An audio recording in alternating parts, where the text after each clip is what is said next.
Assalamualaikum warahmatullahi wabarakatuh. Salam sejahtera untuk kita semua. Shalom, Om Swastiastu, Namo Buddhaya dan salam kebajikan. Untuk memenuhi syarat kelulusan, saya akan memenuhi penilaian sumatif akhir jenjang tahun pelajaran 2023-2024 mata pelajaran kimia bab polimer dengan guru pengampu Ibu Irma Kurniati, SSI. Sebelumnya mohon izin memperkenalkan diri. Nama saya Diki Noviansa Widianto dari kelas 12 Kimia Industri 1 nomor absen 36. Saya dari SMK Negeri Kabu Jombang dengan moto percayalah pada perubahan, nikmati perjalanan, dan setiap tantangan adalah peluang untuk tumbuh. Masyarakat awam sering menyebut polimer sebagai plastik, bahkan mereka menganggap bahwa plastik sama dengan polimer. Sebenarnya hal ini tidak sepenuhnya benar. Polimer berasal dari bahasa Yunani, yaitu poli yang artinya banyak dan mesos yang artinya bagian. Oleh karena itu, polimer merupakan molekul raksasa atau makromolekuler yang terdiri dari unit-unit kecil bernama monomer melalui reaksi polimerisasi. Jadi teman-teman, jangan salah persepsi ya, polimer dengan plastik itu berbeda. Plastik hanyalah salah satu jenis polimer. Polimer tersusun dari banyak monomer. Oleh karena itu, struktur polimer merupakan gabungan dari monomer-monomer penyusunnya. Di dalam rangkaian polimer, masing-masing monomer saling berikatan membentuk rangkai yang sangat panjang, dinamakan proses polimerisasi. Sebagai contoh pada gambar di samping adalah monomer etena yang dapat membentuk polimer. Ketika banyak molekul etena berikatan satu sama lain dalam proses polimerisasi, mereka membentuk polietena atau polietilen. Aturan pemberian nama polimer didasarkan atas nama monomer. Aturan pertama, nama monomer satu kata, ditandai dengan melekatkan awalan poli pada nama monomer. Bisa kita lihat pada tabel 1, contoh pertama, monomer etilen menjadi polietilen. Ketika berubah menjadi polimer, dengan kata lain, polietilen berarti polimer yang terbentuk dari monomer etilen. Contoh kedua, monomer propilen menjadi polipropilen, berarti polimer polipropilen terbentuk dari monomer propilen. Aturan kedua, nama monomer lebih dari satu kata atau didahului sebuah huruf atau angka. Dilakukan dengan meletakkan nama monomer dalam kurung dan diawali dengan kata poli. Bisa kita lihat pada tabel 2. Contoh pertama, asam akrilat dengan nama polimer poli dalam kurung asam akrilat. Kemudian yang kedua, dengan nama monomer metil metakrilat menjadi polimer poli dalam kurung metil metakrilat. Aturan penamaan yang ketiga berdasarkan taksisitas polimer.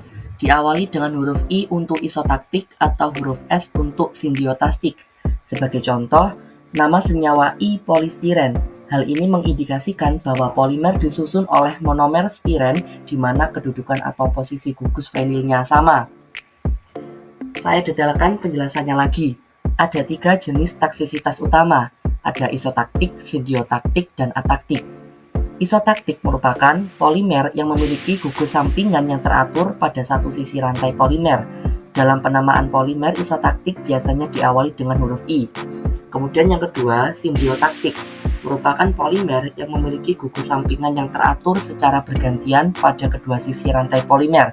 Dalam penamaan polimer simbiotaktik biasanya diawali dengan huruf S, misalnya SPS untuk polistirena simbiotaktik. Kemudian yang ketiga adalah ataktik.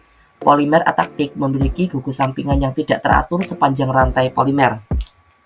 Aturan penamaan yang keempat berdasarkan isomer struktural dan geometrik. Diawali dengan awalan cis atau trans, serta menyebutkan angka untuk posisi sebelum kata poli. Sebagai contoh, isomer trans 1,4 poli dalam kurung 1,3 butadiena. Isomer cis adalah isomer di mana atom atau gugus atom sejenis terletak pada sisi yang sama. Sedangkan isomer trans adalah isomer di mana atom atau gugus atom sejenis terletak pada sisi berseberangan. Berdasarkan isomer struktural dan geometrik, tata nama polimer dapat ditentukan dengan menambahkan cis atau trans dan angka sebelum poli dan nama monomer. Berikutnya adalah sifat-sifat polimer. Dibedakan menjadi sifat fisis dan sifat kimia. Sifat fisis yang pertama, mudah diolah untuk berbagai macam produk pada suhu rendah dengan biaya murah. Proses ini biasanya membutuhkan suhu rendah dan biaya yang relatif murah dibandingkan dengan bahan lain seperti logam. Sifat fisis yang kedua, ringan, maksudnya rasio bobot atau volumenya kecil. Ini membuat polimer ideal untuk aplikasi di mana berat adalah pertimbangan penting, seperti dalam pembuatan kendaraan atau pesawat. Sifat fisis yang ketiga, tahan korosi dan kerusakan terhadap lingkungan yang agresif. Berarti mereka tidak akan rusak atau terdegradasi dengan mudah oleh faktor-faktor seperti air, oksigen, ataupun asam. Contoh yang keempat, bersifat isolator yang baik terhadap panas dan listrik. Berarti mereka tidak mengantarkan panas atau listrik dengan efisiensi yang membuatnya berguna dalam aplikasi seperti isolasi listrik. Yang kelima, berguna untuk bahan komponen khusus karena sifatnya yang elastis dan juga plastis. Polimer dapat sangat elastis atau mampu kembali ke bentuk aslinya setelah ditekan atau ditarik, dan juga plastis atau mampu berubah bentuk dan mempertahankan bentuk baru tersebut. Ini membuat polimer berguna untuk bahan komponen khusus. Yang keenam, berat molekulnya besar sehingga kestabilan dimensinya tinggi. Berarti polimer memberikan kestabilan dimensi yang tinggi atau kemampuan untuk mempertahankan bentuk dan ukuran mereka di bawah berbagai kondisi. Kemudian sifat kimia. Yang pertama, makin panjang rantai polimer, kekuatan dan titik leleh senyawanya semakin tinggi. Ini karena molekul polimer yang lebih panjang memiliki lebih banyak ikatan kimia yang membuat struktur mereka lebih kuat dan membutuhkan lebih banyak energi untuk meleleh. Yang kedua, makin besar gaya antar molekul pada rantai polimernya, senyawa polimer akan makin kuat dan makin sulit leleh. Gaya antar molekul adalah gaya tarik-menarik antara molekul yang berdekatan. Semakin kuat gaya ini, semakin kuat dan stabil struktur polimer. Yang ketiga, rantai polimer yang memiliki cabang banyak akan memiliki daya regang rendah disertai mudahnya meleleh. Cabang-cabang ini dapat mengganggu penataan molekul polimer dan mengurangi kekuatan dan stabilitasnya. Yang keempat, ikatan silang antar molekul menyebabkan jaringan menjadi kaku, sehingga bahan polimer menjadi keras dan rapuh. Ikatan silang adalah ikatan kimia yang menghubungkan rantai polimer satu sama lain, memberikan kekakuan tambahan pada struktur. Yang kelima, makin tinggi sifat kristalinitas, rantai polimer akan lebih kuat dan lebih tahan terhadap bahan-bahan kimia dan enzim. Kristalinitas merujuk pada sejauh mana molekul dalam suatu zat tersusun dalam pola yang teratur dan berulang. Polimer dengan tingkat kristalinitas tinggi memiliki struktur yang lebih teratur dan kaku, yang membuat mereka lebih tahan terhadap penguraian bahan kimia. Berikutnya, penggolongan polimer berdasarkan asalnya. Yang pertama, polimer alam. Polimer alam adalah polimer yang telah tersedia di alam dan terbentuk secara alami. Polimer alam terbentuk karena reaksi polikondensasi dan polimerisasi sendiri. Polimer alam sukar dicetak sesuai keinginan, mudah menggembung, dan kehilangan kekenyalannya setelah terlalu lama terkena bensin ataupun minyak, serta tidak tahan terhadap mikroorganisme. Sebagai contoh, ada polimer amilum yang terkandung pada biji-bijian akar umbi. Contoh kedua, protein yang terkandung pada susu, daging, telur, wol, dan sutra. Contoh yang ketiga, polimer asam nukleat yang terkandung pada molekul DNA dan RNA. Masih banyak contoh lain seperti polimer selulosa yang terkandung pada sayur, kayu, dan kapas. Kemudian polimer karet alam yang terkandung pada getah karet alam. Yang kedua, polimer semisintetis adalah polimer yang diperoleh dari hasil modifikasi polimer alam dan bahan kimia. Contoh selulosa nitrat yang sering dipasarkan dengan nama seluloid dan gun cotton. Yang ketiga, polimer sintetis atau polimer buatan. Polimer sintetis tidak terdapat di alam, tetapi disintetis dari monomer-monomernya dalam reaktor industri kimia. Polimer sintetis mudah dicetak sesuai keinginan dan tahan terhadap mikroorganisme. Sebagai contoh yang pertama ada polimer nilon yang terkandung pada tekstil. Kemudian PVC atau polivinil klorida yang terkandung pada pipa paralon, pelapis lantai, dan kabel listrik. Selanjutnya Teflon. yang terkandung pada wajan dan panci anti lengket. Dan terakhir ada polybutadiena yang terkandung pada ban motor dan juga ban mobil. Berikutnya penggolongan polimer berdasarkan susunan rantainya. Yang pertama polimer linier, yaitu polimer yang tersusun dengan unit ulang berikatan satu sama lainnya membentuk rantai polimer yang panjang dan lurus. Contoh polimer linier adalah polietilena dan polistirena. Yang kedua polimer bercabang, yaitu polimer yang terbentuk jika beberapa unit ulang membentuk cabang pada rantai utama. Ini berarti bahwa selain rantai utama polimer, ada juga rantai samping yang lebih pendek. Contoh polimer bercabang adalah polietilena berdensitas rendah atau LDPE. Yang ketiga, polimer berikatan silang atau cross-linking, yaitu polimer yang terbentuk karena beberapa rantai polimer saling berikatan satu sama lain pada rantai utamanya. Ikatan silang ini bisa terjadi secara alami atau bisa ditambahkan selama proses pembuatan polimer. Jika sambungan silang terjadi ke berbagai arah, maka akan terbentuk sambung silang 3 dimensi yang sering disebut polimer jaringan. Contoh polimer berikatan silang adalah karet alam dan poliuretan. Berikutnya, penggolongan polimer berdasarkan reaksi polimerisasi. Polimer dibedakan menjadi polimer adisi dan polimer kondensasi. Polimer adisi adalah polimer yang terjadi karena reaksi adisi, yaitu reaksi penggabungan molekul-molekul yang berikatan rangkap membentuk rantai molekul yang panjang atau polimer. Polimerisasi adisi dapat berlangsung dengan bantuan katalisator. Contoh polimerisasi adisi antara lain pembentukan polietilena dari monomer etena dan teflon dari monomer tetrafluoroetilena. Polimer kondensasi adalah polimer yang terjadi karena reaksi kondensasi, yaitu reaksi antara dua gugus fungsional pada molekul-molekul monomer yang berinteraksi membentuk polimer dengan melepaskan molekul kecil H2O atau air dan juga NH3 atau amonia. Polimerisasi terjadi pada monomer yang mempunyai gugus fungsi pada kedua ujungnya. Apabila hasil polimer dan pereaksi atau monomer berbeda fase, reaksi akan terus berlangsung sampai salah satu pereaksi habis. Contohnya polimerisasi kondensasi pada pembentukan nilon 66 dari monomer asam adipat dan heksametilen diamin. Berikutnya penggolongan polimer berdasarkan jenis monomer penyusun. Polimer dibedakan menjadi copolimer dan homopolimer. Copolimer adalah polimer yang tersusun dari monomer berbeda.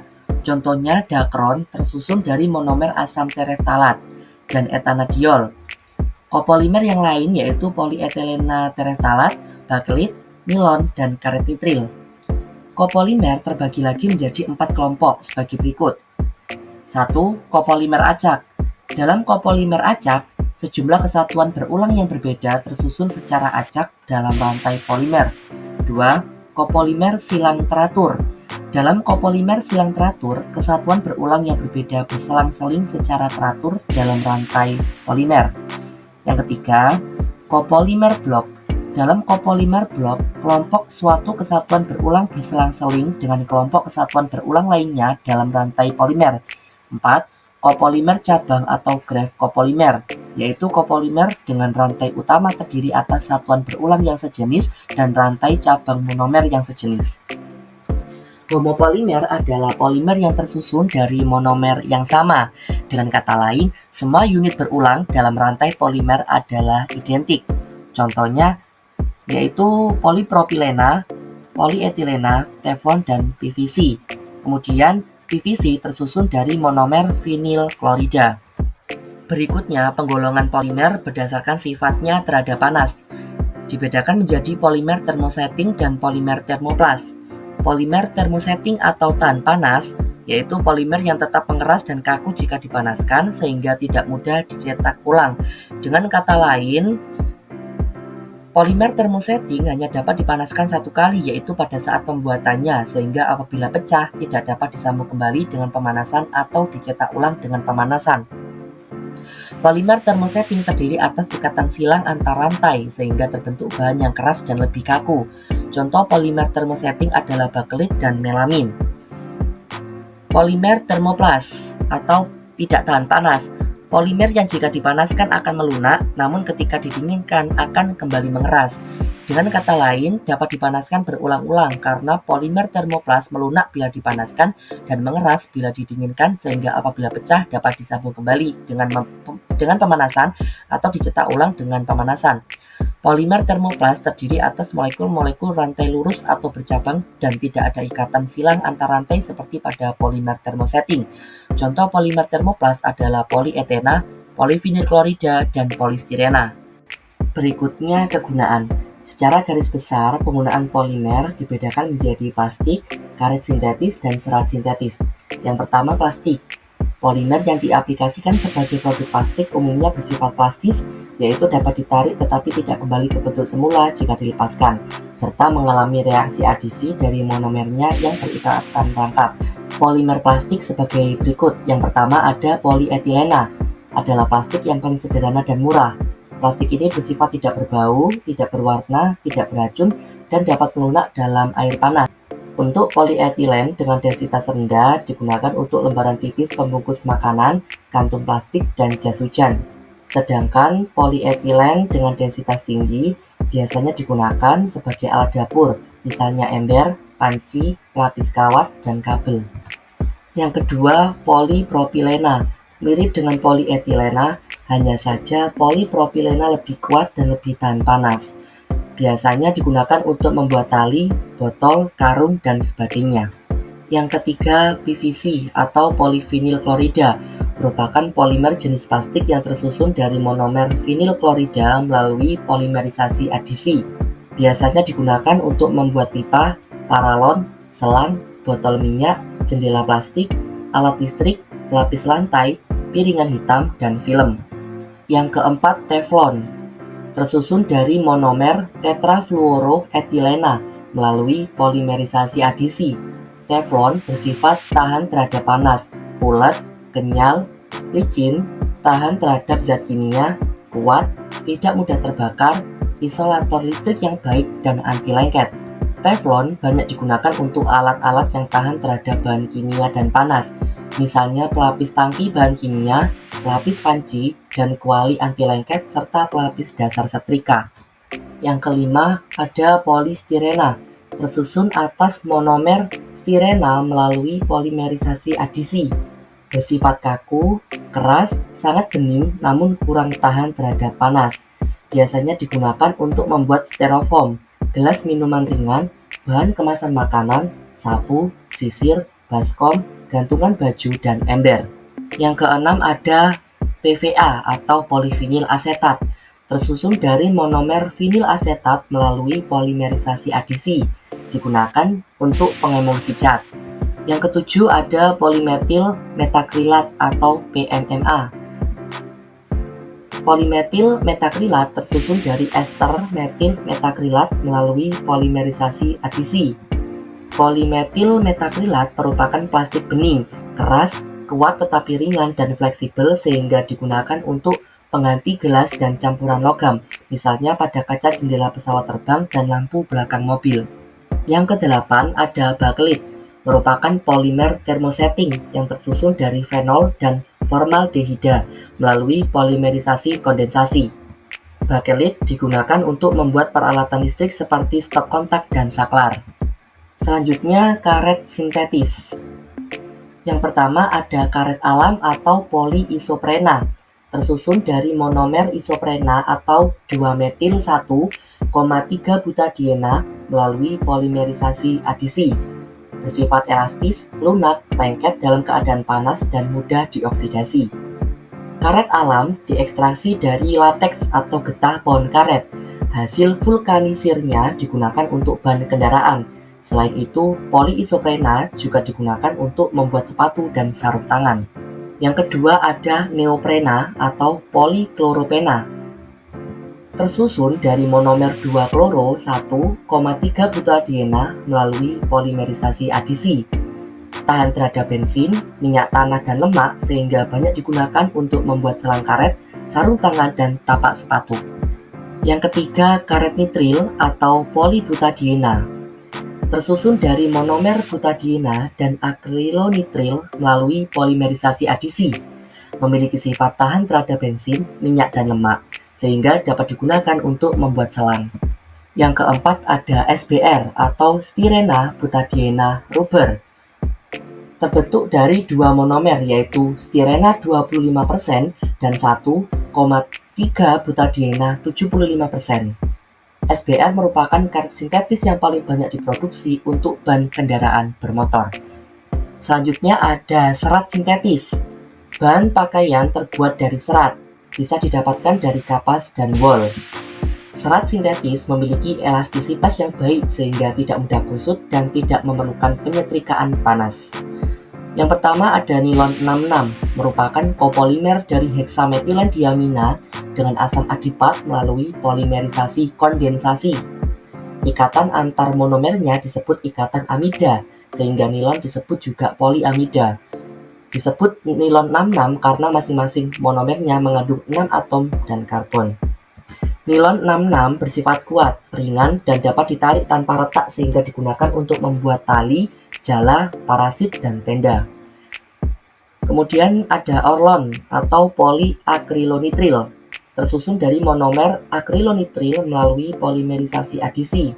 Memiliki sifat yang kuat sehingga banyak digunakan untuk membuat karpet dan bahan pakaian seperti kaos kaki, baju, dan wol. Kemudian ada polyester atau terilen, terbentuk dari suatu dialkohol dan dikarboksilat. Penggunaan dari polimer ini sebagai pengganti bahan pakaian yang berasal dari kapas, contohnya dakron, yang terbentuk dari kopolimer etilen glikol dan asam tereftalat melalui polimerisasi kondensasi. Polimer ini juga dapat dikembangkan lagi dan dipergunakan sebagai bahan balon cuaca yang dikirim ke stratosfer dan pita perekam magnetik dengan nama dagang Mylar.